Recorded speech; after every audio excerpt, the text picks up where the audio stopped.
Hey guys, Stormoko here with a pure version of the Eldlich deck. Just a simple control deck, very easy and fun with almost infinite resources.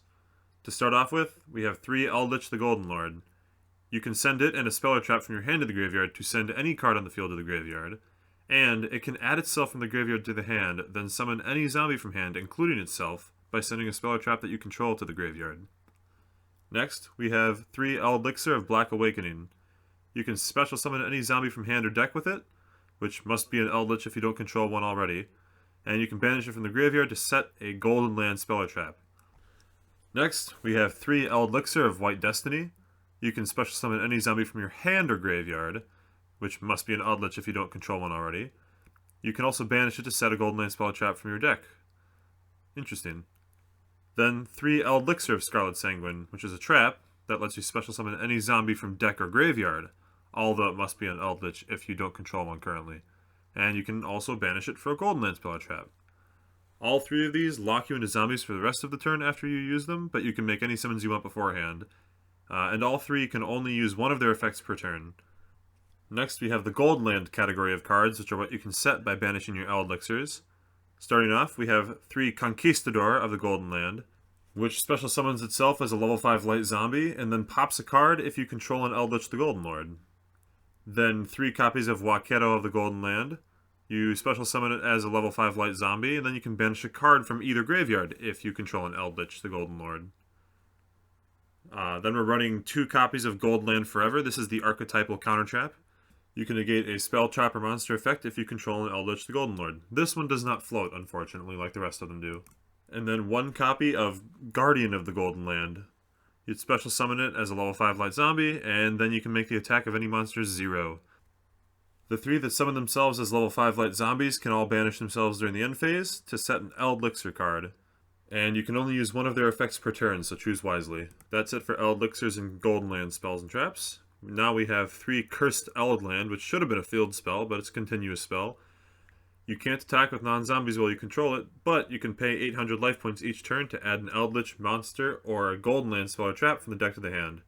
If it's sent from the spell and trap card zone to the graveyard, you can additionally Foolish Burial an Eldlich monster or a Golden Land spell or trap.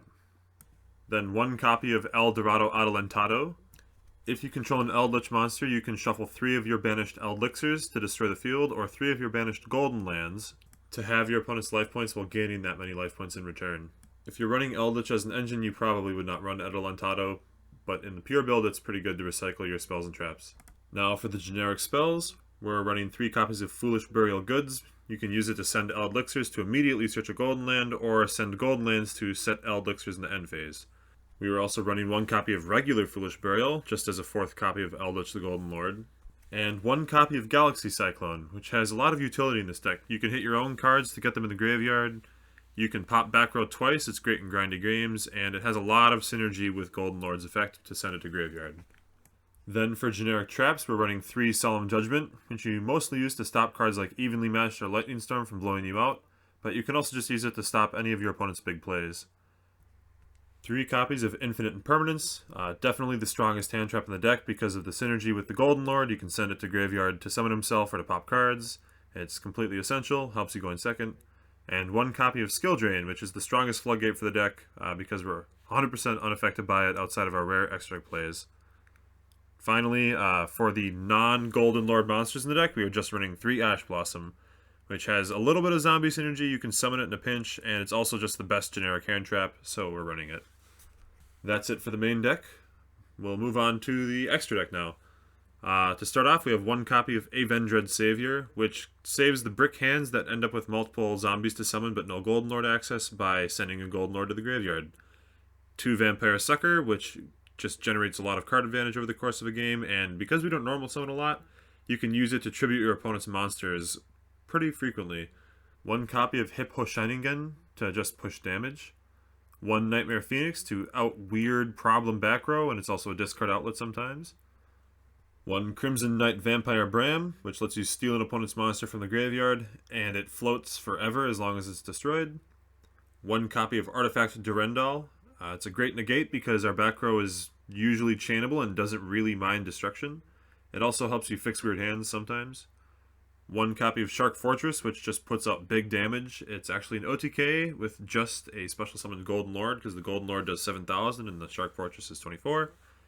Then we have the classic Volcasaurus and Gaia Dragon combo, where you just pop and burn and pierce for game. Then for the high rank XCs, we have a Super Dreadnought Rail Cannon Gustav Max, just a burn for 2k, and a Super Dreadnought Rail Cannon Juggernaut Liebe, which you just put on top of Max and OTK by hitting monsters 3 times with 4,000 or twice with 6,000. And then for fun, you gotta run number 35 Ravenous Tarantula, number 84 Pain Gainer, and number 77 the 7 Sins, which is just a rank up combo that lets you destroy your opponent's board. You can leave the small tarantulas on the field to burn your opponent, and also if you go into 7 Sins, you have a 4,000 attack beat stick that has destruction protection. This deck has a lot of extra deck space, so you can kind of fiddle around with the ratios and run what you want. Now, some special considerations. Because we have so much extra deck space, as I mentioned before, you can actually main 3 copies of Ghost Reaper and Winter Cherries or side it. It's very easy to make space for the targets, especially if you know your local meta. And we have 3 copies of Summon Limit, which is a brutally strong floodgate that we are mostly unaffected by, especially going first. Most of the time you're going to be summoning Eldlich the Golden Lord on your turn, and the Golden Land traps on your opponent's turn. So it doesn't hurt us too badly, and it just absolutely destroys most opponents. Summon Limit's mostly a side deck option, but it's also very good going first. And that's it. Subscribe if you like the content, and stick around for more videos. Thanks!